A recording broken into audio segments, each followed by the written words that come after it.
আসসালামু আলাইকুম, আমন্ত্রণ জানাচ্ছি আজকে এপিসোডটি দেখার জন্য। আশা করছি কাছে দূরে সবাই অনেক বেশি ভালো আছেন। যে কোনো শুটকি ভর্তা খেতে আমাদের অনেক বেশি ভালো লাগে, বৃষ্টির দিনে তো কথাই নেই। আমার আজকের রেসিপি বাঁশপাতা শুটকি দিয়ে পুঁই শাক দিয়ে একটা রেসিপি তৈরি করব। আশা করছি অনেক বেশি ভালো লাগবে। যারা শুটকি প্রেমী আছেন তাদের জন্য আজকের আমার এই রেসিপিটি। আর ভালো লাগলে লাইক, কমেন্ট আর শেয়ার করে পাশে থাকতে পারেন এবং চ্যানেলটিকে সাবস্ক্রাইব করে নিতে পারেন। এখানে বাঁশপাতা শুটকি নিয়ে নিলাম। তো আমরা জানি শুকনো তাওয়ায় শুটকিটা প্রথমে হালকা টেলে নিতে হয়, আর তাতেই কিন্তু শুটকির ঘ্রাণটা খুব সুন্দরভাবে পাওয়া যায় এবং রান্নার পরে খুব ভালো হয় খেতে। তো এই জন্যে 4 থেকে 5 মিনিট সময় নিয়ে তেল ছাড়া হালকাভাবে টেলে নিচ্ছি। টেলে তারপর আমরা ধুয়ে নেব। শুটকিটা কিন্তু খুব ভালোভাবে ধুয়ে নিতে হয়। শুটকি যখন প্রসেস করা হয় তখন কেমিক্যাল থাকে, এই জন্য হালকা গরম পানি দিয়ে শুটকিটা ধুয়ে এবং ছোট সাইজ করে কেটে নিয়েছি। আর সাথে নিয়ে নিলাম রসুন, এখানে আস্ত রসুন নিয়ে নিলাম এবং শুকনো মরিচ নিয়েছি। আর শুকনো মরিচটা কিন্তু অবশ্যই ভিজিয়ে রাখতে হবে। 10 থেকে 15 মিনিট সময় পানি দিয়ে ভিজিয়ে রাখতে হবে। পেঁয়াজ কুচিও নিয়ে নিয়েছি। এখন একটা মিক্সার জারে আমরা শুটকি নিয়ে নেব, তারপর রসুন নিয়ে নেব এবং শুকনো মরিচটাও দিয়ে দেব। শুকনো মরিচটা ভিজিয়ে রাখলে কি হবে, বিচিটা খুব সুন্দরভাবে ব্লেন্ড হয়ে যাবে। এই জন্য অবশ্যই কিন্তু 10 থেকে 15 মিনিট সময় ভিজিয়ে রাখতে হবে এই শুকনো মরিচটা। তারপর এখানে আমি আধা কাপ পরিমাণ পানি দিয়েছিলাম।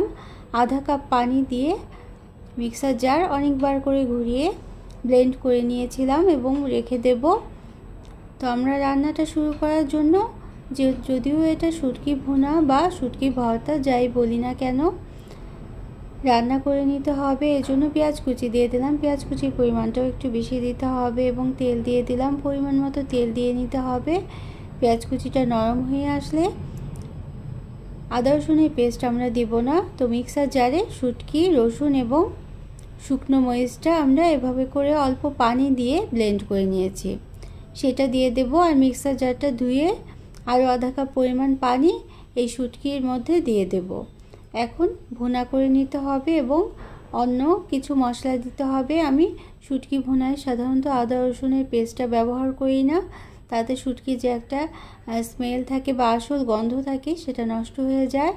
আর এখানে মশলা হিসেবে শুকনো মরিচের গুঁড়োটা ঝাল অনুযায়ী দিতে হবে এবং হলুদের গুঁড়ো আর ধনে গুঁড়ো আর লবণ দিয়ে দিতে হবে পরিমাণ মতো। এখানে আধা চা চামচের একটু বেশি লবণ দিয়েছি। আর জিরে গুঁড়োটাও ব্যবহার করা যাবে না শুটকি ভুনাতে বা শুটকি ভর্তাতে। তো এই ভুনা ভর্তাটা খেতে কিন্তু অনেক বেশি মজাদার হয় আর অনেক দিন পর্যন্ত সংরক্ষণ করেও কিন্তু খেতে পারবেন, ফ্রিজে নর্মাল পোর্শনে কিংবা বাইরে রেখেও খাওয়া যায়। তবে কিছু টিপস ফলো করতে হয়, সেজন্য দেখতে হলে শেষ পর্যন্তই কিন্তু থাকতে হবে। তো এই মশলাগুলো দিয়ে অবশ্যই সারাক্ষণই নেড়ে নিতে হবে, নিচে লেগে যেতে পারে। অনবরত নেড়ে আমরা এটা পানিটা আছে সেই পানিটা শুকিয়ে নেব। আর ততক্ষণে কিন্তু শুটকিটা অনেক সুন্দরভাবে রান্না হয়ে যাবে। শুটকিটা যদি ভুনো ভুনো করা ভালোভাবে না হয় তাহলে খেতে খুব একটা স্বাদের হয় না বা মজাদার হয় না। এজন্য আমার প্রায় 10 থেকে 15 মিনিট সময় নিয়ে আমি অনবরত নেড়ে এই শুটকি ভুনাটা করে নিয়েছিলাম। তো আমরা যদি এটাকে ভর্তা হিসেবে খাই তাহলে এই পর্যায়ে আরও 2 টেবিল চামচ পরিমাণ তেল দিতে হবে। তেল দিয়ে আরও ভুনা ভুনা করে নিতে হবে। কিন্তু আমরা আজকে পুঁই পাতা দিয়ে এই ভাজাটা করে নেব বা শুটকি ভাজাটা করে নেব, এজন্য তেলের পরিমাণটা এই পর্যায়ে আমি আর দিলাম না। তো যতক্ষণ পর্যন্ত প্যানের গায়ে লেগে না আসে, প্যান থেকে ছেড়ে ছেড়ে না আসে, ততক্ষণ কিন্তু নেড়ে চেড়ে নিতেই হবে। ওই যে বললাম 15 মিনিট সময় লেগেছিল এভাবে করে নেড়ে চেড়ে নিতে।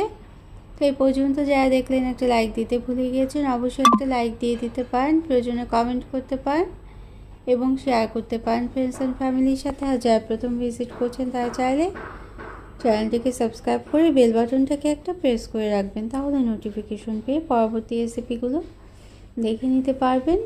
তো দেখলেন তো আমি আনকাট আজকে রান্নাটা করে নিলাম। একেবারে ভুনা ভুনা করতে হবে, যখন প্যান থেকে ছেড়ে ছেড়ে আসবে ঠিক তখনই নামিয়ে নেব। তো যদি ভর্তা হিসেবে খাই তাহলে কিন্তু তেলের পরিমাণটা আর একটু বাড়িয়ে দিতে হবে, এবং তাহলেই অনেক দিন পর্যন্ত রেখে সংরক্ষণ করে খেতে পারবেন।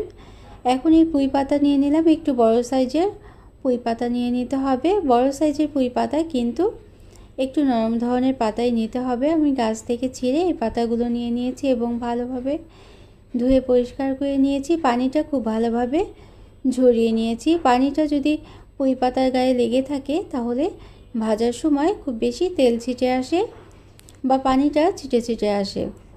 তো এই জন্য একটা টিস্যু পেপার দিয়েও চাইলে মুছে নিতে পারেন। তো এখন দেখে বুঝে নিতে হবে আমি কিভাবে করে করছি। খুবই সহজ, একেবারে ইজি, কোনো বাঁধাবাঁধির বা টুথপিক দিয়ে আটকানোর কোনো ঝামেলা নেই। এভাবে করে 1 চামচ করে আমি দিয়ে দিলাম পুঁই পাতার মধ্যে এবং সবগুলো তৈরি করে নিলাম। আর তারপর তেলে ভেজে নিতে হবে। এটা কিন্তু গরম ভাতের সাথে কিংবা খিচুড়ির সাথে খেতে দুর্দান্ত লাগে। তো আমরা যারা শুটকি ভর্তা খেতে পছন্দ করি তারা একবার এভাবে করে পুঁই পাতা দিয়ে করে দেখবেন। এটা খেতে কিন্তু একেবারে অন্যরকম হয়। তা এখন একটু সময় নিয়েই কিন্তু ভেজে নিতে হবে, আর খুব বেশি তেলে কিন্তু ভাজা যাবে না। অবশ্যই একেবারে শ্যালো ফ্রাই করে নিতে হবে। যদি তেল বেশি দেওয়া হয় তাহলে ভিতরের যে শুটকির অংশটা বা শুটকি ভর্তাটা আছে সেটা বের হয়ে আসে। তো পুঁই পাতাটা হালকা ভাজা ভাজা হলে বা খুব ভালোভাবে সিদ্ধ হয়ে এলে নামিয়ে নিতে হবে। আমি 5 থেকে 7 মিনিট সময় লেগেছিল। একদিক প্রথমে হওয়ার জন্য দিয়ে রেখেছিলাম, তারপর একটা স্পুন দিয়ে উল্টে দিয়েছিলাম। এভাবে 2 থেকে 3 বার উল্টে পাল্টে এটা করে নিয়েছিলাম।